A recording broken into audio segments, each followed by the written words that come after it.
Hello বন্ধুরা, স্বাগতম আপনাকে বি পজিটিভ বাংলায়। তো আজকে আমি আপনাদের সাথে আলোচনা করব কী করে আপনারা একটা প্রফেশনাল ইউটিউব চ্যানেল তৈরি করতে পারবেন। হ্যাঁ বন্ধুরা, ইউটিউব চ্যানেল তো সবাই তৈরি করতে পারে, কিন্তু ইউটিউব চ্যানেল তৈরি করে সেখানে কাজ করে সেখান থেকে ইনকাম করাটা কিন্তু একটু টাফ বা একটু ডিফিকাল্ট ব্যাপার।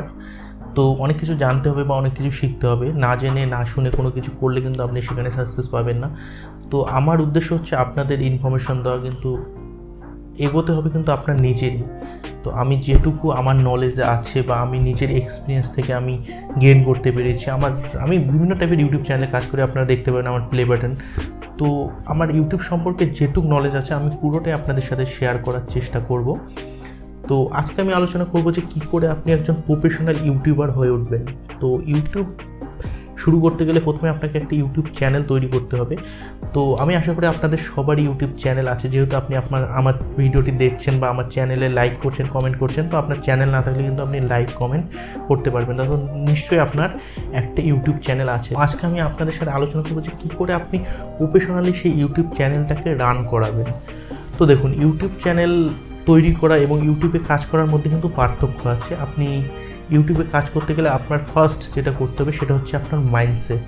তো আপনার প্রথমে আপনার মাইন্ডসেট তৈরি করতে হবে যে আমি ইউটিউবে কাজ করব বা ইউটিউব থেকে আমি ভালো একটা ইনকাম করব, এবং তার জন্য আপনাকে ইউটিউবের জন্য সময় বরাদ্দ করতে হবে। হ্যাঁ বন্ধুরা, ইউটিউবের জন্য আপনাদের নির্দিষ্ট একটা টাইম রাখতে হবে। ধরুন আপনি যদি কোনো জব করেন বা কোনো বিজনেস করেন, সেক্ষেত্রে কিন্তু আপনাকে একটা নির্দিষ্ট টাইম দিতে হয়। ধরুন আপনি 1 ঘন্টা বলুন, 2 ঘন্টা বলুন বা 10 ঘন্টা 12 ঘন্টা, আপনি যে বিষয়ে বা যে টাইপের জব আপনি করেন বা যে টাইপের বিজনেস আপনি করেন, সেই হিসেবে কিন্তু সেখানে আপনাকে সময় দিতে হয়।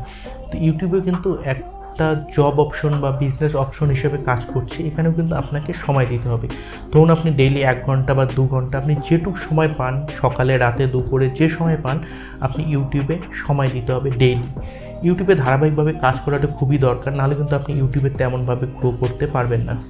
এর পরের যে বিষয়টি আসছে সেটি হচ্ছে আপনাকে প্রতিনিয়ত ইমপ্রুভ করতে হবে। দেখুন, মনে করুন যে আপনি প্রথমে ভিডিও শুরু করলেন, ধীরে ধীরে আপনাকে লাইটিং সেট আপ, আপনার ক্যামেরা কোয়ালিটি বা আপনার অডিও কোয়ালিটি, এরপর আপনার হচ্ছে ব্যাকগ্রাউন্ড, এরকম ধীরে ধীরে আস্তে আস্তে কিন্তু আপনার ইমপ্রুভ করতে হবে। ধরুন আপনি প্রথমে একটা হোয়াইট ব্যাকগ্রাউন্ড বা একটা গ্রিন স্ক্রিনে কাজ শুরু করলেন, সেখান থেকে কিন্তু আপনাকে ইমপ্রুভ করতে হবে আপনার ব্যাকগ্রাউন্ড বা আপনার ভিডিও কোয়ালিটি সেট আপ বা আপনার অডিও কোয়ালিটির যে সেট আপ রয়েছে বা আপনার লাইটিং, তো পুরোটাই আপনাকে ইমপ্রুভ করতে হবে। তো ইউটিউবে প্রতিনিয়ত ইমপ্রুভমেন্টটা খুবই ইম্পর্টেন্ট।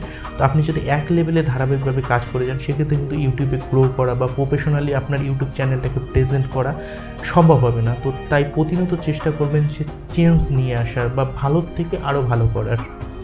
এর পরের যে বিষয়টি আমি আপনাদের সাথে কথা বলবো সেটি হচ্ছে আপনার কিছু জানতে হবে, সেটা হচ্ছে আপনার ভিডিও এডিটিং বা থাম্বনেল এডিটিং বা অডিও এডিটিং। এই 3টে এডিটিং আপনাকে প্রাথমিক অবস্থায় আপনি যদি নাও জানেন কোনো অসুবিধা নেই, কিন্তু ধীরে ধীরে আপনাকে কিন্তু শিখতে হবে। দেখুন, ইউটিউব ভিডিও যখন আপনি আপলোড করবেন, তখন ইউটিউব নিজের থেকেই কয়েকটা থাম্বনেল দিয়ে দেয়। আপনি কিন্তু সেই সব থাম্বনেল দিয়ে যদি আপনি ইউটিউব ভিডিও আপলোড করে রাখেন, সেক্ষেত্রে কিন্তু আপনার ভিডিওর গ্রোথ কিন্তু হওয়া সম্ভব না।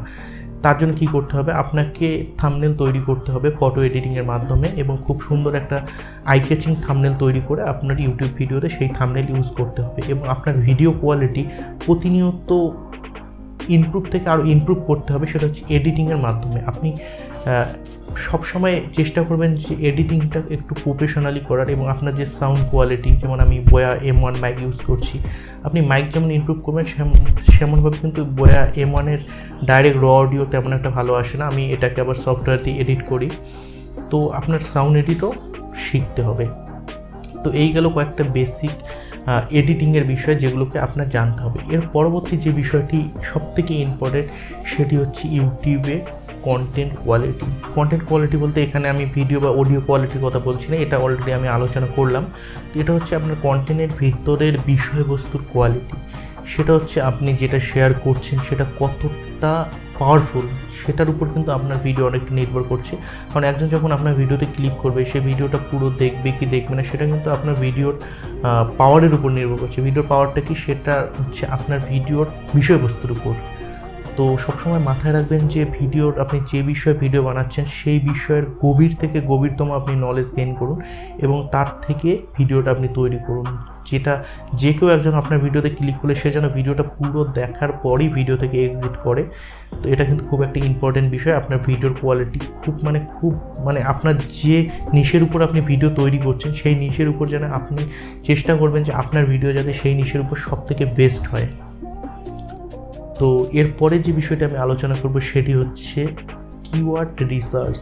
বা ভিডিও তৈরি করলেন বা ভিডিও আপলোড করলেন, কিন্তু আপনার ভিডিও র্যাঙ্ক করবে কী করে বা আপনার ভিডিও লোকের কাছে পৌঁছবে কী করে।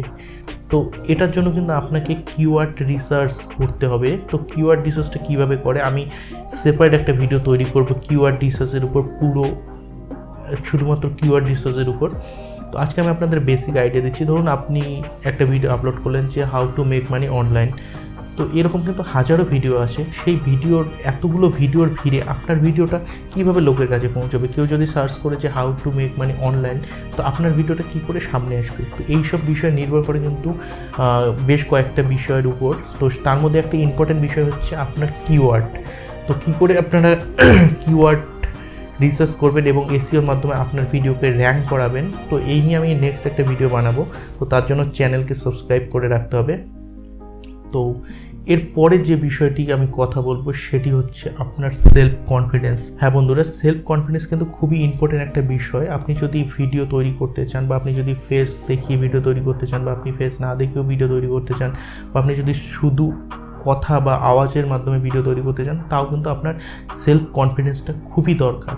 আপনি দেখবেন যে মনে হচ্ছে যে আমি ক্যামেরার সামনে বলতে পারবো, কিন্তু যখন আপনি ক্যামেরা সেট আপ করবেন বা ক্যামেরার সামনে দাঁড়াবেন তখন কিন্তু আপনার সেই কনফিডেন্সটা থাকবে না।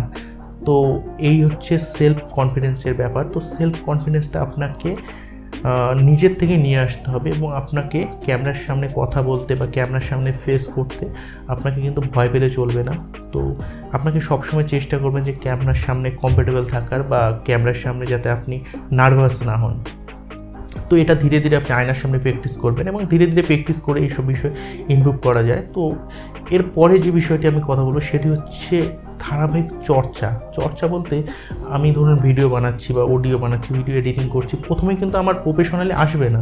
আপনি যত আপনি গ্যারান্টি দিয়ে বলুন, আপনি কিন্তু প্রথমেই প্রফেশনালি করতে পারবেন না। আমি লিখে দিতে পারি আপনাকে।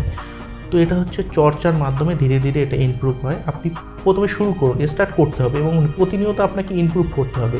আপনি একবার শুরু করুন এবং ধীরে ধীরে ইমপ্রুভ করতে দেখবেন যে আপনি একসময় আপনার প্রথমের ভিডিওগুলো দেখবেন এবং আপনার বর্তমান ভিডিও দেখবেন, আপনি চেঞ্জটা নিজেই বুঝতে পারবেন। কিন্তু তাই বলে এমন না যে আপনি আজকে শুরু করে আজকের থেকে আপনার একদম 100% প্রফেশনালি আপনি শুরু করবেন, সেটা কিন্তু কোনোভাবেই সম্ভব না। আপনার ধীরে ধীরে একটা গ্রাফের মাধ্যমে আপনাকে এগোতে হবে যে আমি 0 থেকে একবারে 100 যাব না, 0 থেকে 1 2 3 4 করে আপনাকে 100 পর্যন্ত পৌঁছতে হবে।